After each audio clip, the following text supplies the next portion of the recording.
안녕하세요. 사람을 더 건강하게 인강한의원 최서욱 원장입니다. 자궁성근증으로 인한 부정출혈 후 내원하시는 분들 중에 호르몬제 복용 후에 출혈이 더 심해져서 한방치료를 선택하시는 분들이 많습니다. 양방병원에서는 호르몬제를 통한 치료 후에도 출혈이 잡히지 않는다면 자궁적출 수술을 권하는 경우가 대부분이기 때문입니다. 이때 사용하는 호르몬제를 보면 프로게스테론 계열, 에스트로겐 계열의 다양한 경구 피임약과 레보노게스트렐을 이용한 미레나 장치까지 다양합니다. 성분은 다양한데 공통적으로 출혈이 일시적으로 심해지는 현상에 대해 여러 가지 의문이 들 수밖에 없습니다.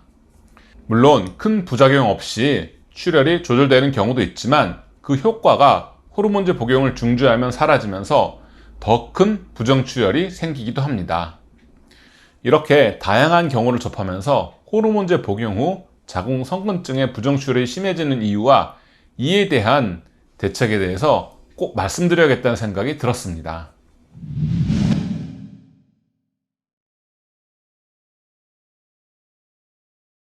이를 위해서 먼저 자궁성근증의 병리를 이해하는 것이 필요할 것 같습니다. 자궁성근증은 자궁의 근층 내로 자궁 내막 조직, 선 조직이 침범하여 성장하여 자궁의 근층이 비우되면서 자궁의 용적이 늘어나는 질환입니다. 자궁 내막 조직이 비정상적으로 성장하면서 신생혈관이 생성되는데 내막 조직이라는 특성상 에스트로겐의 영향으로 주기적으로 혈관 내의 혈류가 늘어나지만 생리 때 혈액이 미처 빠져나가지 못하고 정체되는 현상이 누적됩니다. 정체된 혈액량이 늘어날수록 혈관이 팽창되어 출혈이 생기기 쉬운 우려혈 상태로 발전합니다. 즉 조금만 자극을 주어도 터지는 상태가 되었는데 여기에 호르몬제가 투여되면 급격한 변화를 일으키게 되는 상황을 맞이합니다.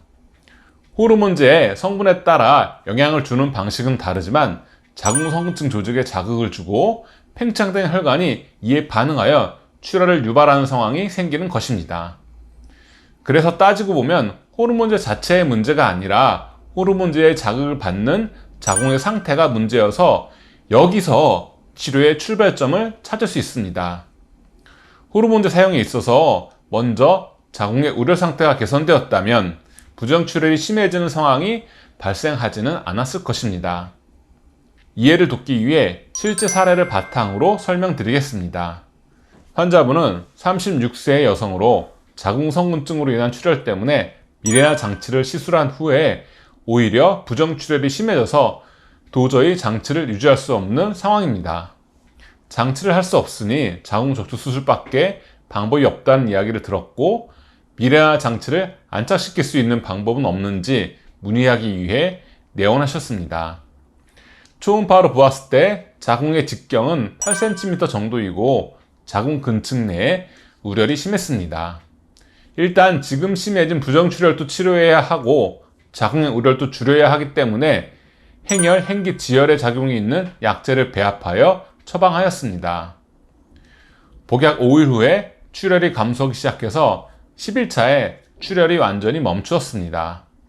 한 달 동안 복약 후에 초음파로 보았을 때 자궁의 직경이 7.3cm 정도로 감소하였고 자궁 근층 내 우려이 줄어들어서 검게 보이는 부위가 상당히 감소하였습니다.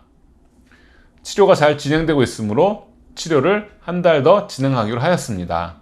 다시 한 달 후에 보았을 때 자궁의 직경은 6.9cm 정도가 되었습니다.